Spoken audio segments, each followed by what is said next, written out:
Chapter 78. The Pharisees as Critics.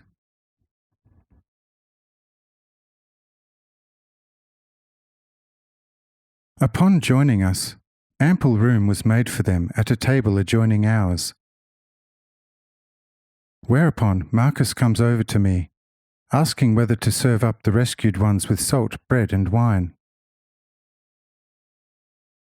Say I, ask them and your heart, if they want something, and if your heart is willing to give.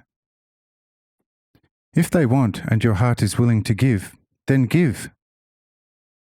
Since behold, for this is also a main rule of true neighbourly love. The neighbour must ask, either verbally by calling for help, or in the worst case by easily observable silent need, and your heart must immediately firmly want to become active accordingly.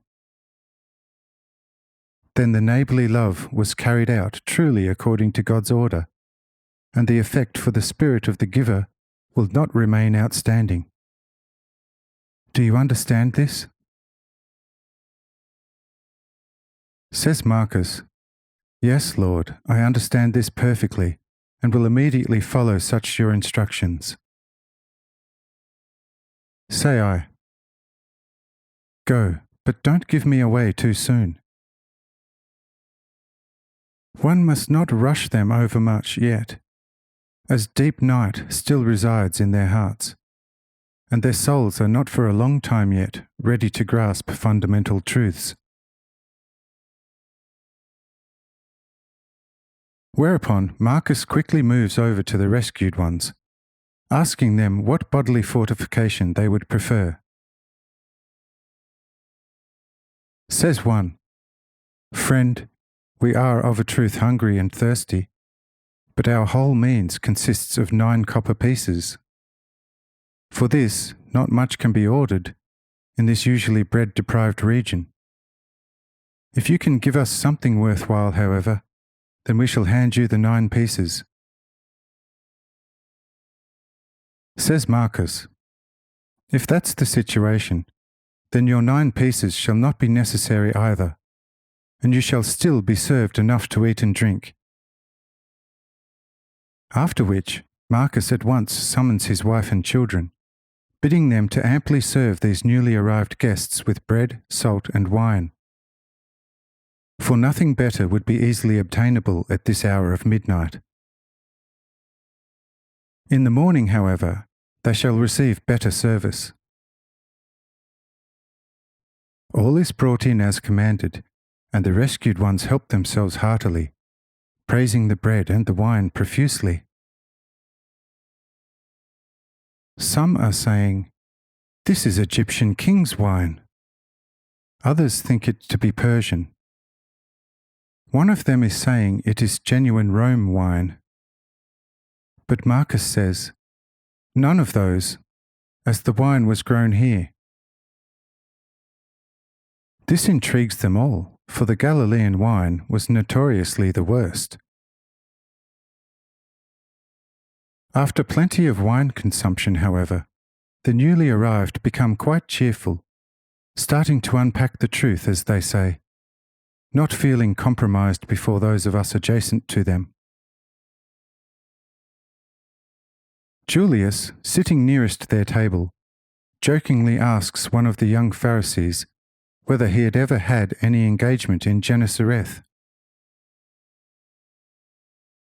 Says the asked one, Lord, whoever you may be, Caesarean or Gennesarethan, I couldn't care less now, but this whole of a town is too lousy even for the devil, let alone for an honest person like myself. This nest certainly is not going to see me a second time.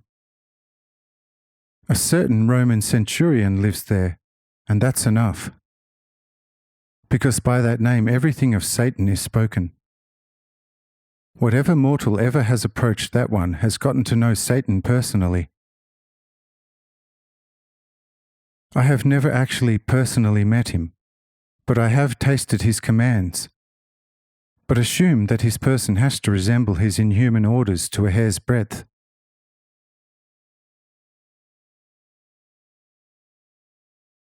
that Julius appears to be a resolute enemy of Jerusalem's inhabitants. Otherwise surely he could not proceed so barbarically, and with such satanic mercilessness towards people like us. It is of course true that one cannot be particularly fond of the clerics, if one is made aware of their malice, trickery, and every sort of deception. Yet one has to generally allow for special circumstances, and only call a verdict when all the circumstances under which a person is attached to an association are known as a person joined up voluntarily. Then indeed one can rightly say, volenti non fit inuria. But how many are there not who, notwithstanding their being members of a shady fraternity, nevertheless were coerced into it under duress? A right type of judge, with a heart and head in the right place, first finds out whether the likes of us become voluntary and unfortunate members of such fraternity. If a volunteer, then one can rightly be punished for every action conforming to the miserable regulations of such an offensive college. If, however, an adherent like us, as they say, are forced with red-hot iron, and has to, with similar coercion, bring the aims of the institution to fruition, then surely one should be treated differently from a voluntary common rogue. Supposing some honest, strong young man falls into robbers' and murderers' hands, and is taken to their cave. There they persuade him into joining with threats of gruesome torture, death, including for the slightest attempt at fleeing. But it happens that such band falls into the hands of the law. Would it be fair for the young man to share the fate of those who persuaded him by such means?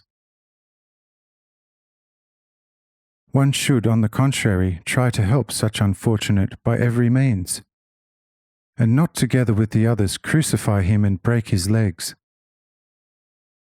It is effortless to judge and condemn, particularly for the one wielding sword and power.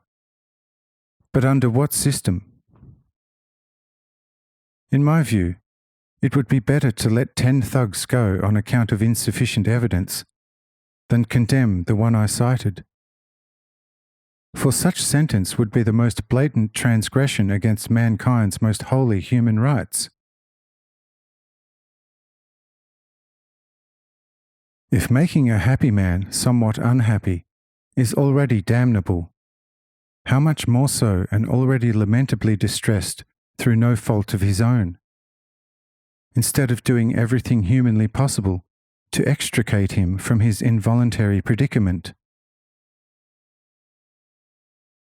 And behold, friend, we young Templars are not better off by a hair's breadth.